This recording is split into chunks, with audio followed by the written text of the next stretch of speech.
ഇനിയും നിങ്ങൾ കാത്തിരിക്കേണ്ടതായിട്ടുണ്ടോ എന്നൊന്നും അറിയാം. അപ്പോൾ നിങ്ങൾക്ക് ഇങ്ങനെയുള്ള ജനറൽ റീഡിംഗ് വീഡിയോസൊക്കെ കാണാൻ ആഗ്രഹമുള്ളവരാണെങ്കിൽ ഈ ഒരു പേജ് ഒന്ന് മറക്കാതെ ഫോളോ ചെയ്തേക്കുക. യൂട്യൂബിലാണ് കാണുന്നതെങ്കിൽ ഒന്ന് സബ്സ്ക്രൈബ് ചെയ്യുക. അതുപോലെ തന്നെ നിങ്ങൾക്ക് പേഴ്സണൽ റീഡിംഗ് ആവശ്യമായിട്ടുള്ളവരാണെങ്കിൽ ഇൻസ്റ്റഗ്രാമിൽ ഒന്ന് DM ചെയ്താൽ മതി. റീഡിംഗ് എന്നൊന്ന് DM ചെയ്യുക.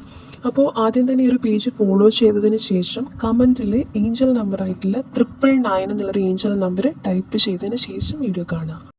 അപ്പോൾ ഇവിടെ വന്നിട്ടുള്ളത് ഈസ് ഓഫ് വാൻസും 4 ഓഫ് പെൻറ്റാക്കിൾസും ആണ്. അപ്പോൾ ഇവിടെ കീഴിലൊരു എനർജി പ്രകാരം നോക്കുകയാണെന്നുണ്ടെങ്കിൽ നിങ്ങളിപ്പോൾ കാത്തിരിക്കുന്ന കാര്യത്തിലോ വ്യക്തിയിലോ ഒരു പുതിയ മാറ്റം സംഭവിക്കാനുള്ളൊരു ഊർജ്ജമുണ്ട്. ഇപ്പോൾ ഒരു കരിയർ ആണെങ്കിലും ഒരു പേഴ്സൺ ആണെങ്കിലും ഒക്കെ തന്നെ അതിലൊരു മാറ്റം വരാനുള്ളൊരു ഊർജ്ജം ഇവിടെ കാണുന്നുണ്ട്.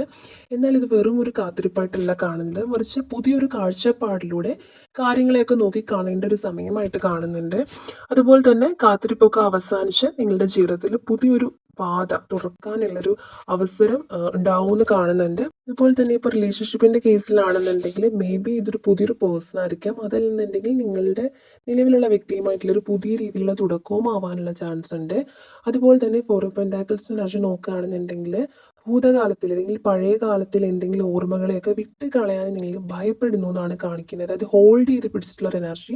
അപ്പോൾ ഈ ഒരു കാത്തിരിപ്പ് നിങ്ങൾക്ക് സുരക്ഷിതത്വം നൽകുന്നുണ്ടായിരിക്കാം. പക്ഷേ അത് നിങ്ങളെ ഒരിടത്ത് തന്നെ ഇങ്ങനെ തളച്ചിടുന്ന പോലെയാണ് കാണുന്നത്.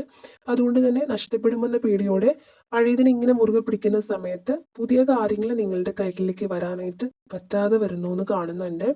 അതുകൊണ്ട് തന്നെ ഒരു മാറ്റം അനിവാര്യമാണെന്നാണ് കാർഡ്സ് കാണിച്ചു തരുന്നത്. അപ്പോൾ ഈ ഒരു സമയത്ത് നിങ്ങൾ പഴയ കാര്യങ്ങൾ എന്താണോ ഹോൾഡ് ചെയ്ത് പിടിച്ചിട്ടുള്ളത് അതിൽ നിന്ന് കുറച്ചൊന്ന് മാറി നിൽക്കാൻ ശ്രമിക്കുക എന്ന് കാണുന്നുണ്ട്. സ്വയം മുൻഗണന നൽകേണ്ട ടൈം ആയിട്ടുണ്ടെന്ന് കാണുന്നുണ്ട്. അതായത് സെൽഫ് ഫോക്കസ്ഡ് ആവുക, പുതിയൊരു പാഷനോ പുതിയൊരു ലക്ഷ്യത്തെയൊക്കെ ഫോക്കസ് ചെയ്ത് മുന്നോട്ട് പോകാൻ ശ്രമിക്കുക.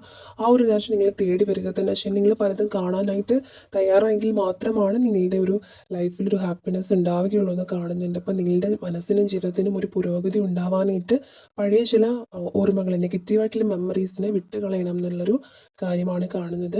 അതുപോലെ തന്നെ റിലേഷൻഷിപ്പിലാണെങ്കിലും ജോബിലാണെങ്കിലും വെറുതെ ആണ് കാത്തിരിക്കുന്നത് നിങ്ങളുടെ ഇൻറ്റ്യൂഷൻ പറഞ്ഞു തന്നാലും നിങ്ങൾ വീണ്ടും ഹോൾഡ് ചെയ്തിരിക്കുക. നിങ്ങൾക്കുള്ള ആൻസർ നിങ്ങളിൽ തന്നെ ഉണ്ടെന്ന് കാണുന്നുണ്ട്. സോ അതുകൊണ്ട് തന്നെ നിങ്ങളുടെ ഉൾമനസ്സ് പറയുന്നത് എന്താണോ അതുപോലെ തന്നെ കേൾക്കാൻ ശ്രമിക്കുക.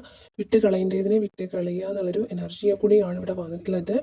നിങ്ങളിലേക്ക് തന്നെ ശ്രദ്ധ കേന്ദ്രീകരിക്കാനുള്ള എനർജിയും കൂടെ വന്നിട്ടുണ്ട്. അപ്പോൾ നിങ്ങൾ സ്വയം മാറാൻ തയ്യാറാകുന്ന സമയത്ത് അർഹതപ്പെട്ടത് എന്താണെങ്കിലും നിങ്ങളെ തേടി വരിക തന്നെ ചെയ്യുന്നത് കാണുന്നുണ്ട്. അപ്പോൾ ഈ ഒരു എനർജിയാണ് എൻ്റെ കാർഡ്സിൻ്റെ എനർജി ആയിട്ട് വന്നിട്ടുള്ളത്. ഈ ഒരു പോസിറ്റീവ് എനർജി അട്രാക്ട് ചെയ്യാനായിട്ട് കമൻറ്റിൽ 999 എന്നുള്ളൊരു ഏഞ്ചൽ നമ്പർ ടൈപ്പ് ചെയ്യാം.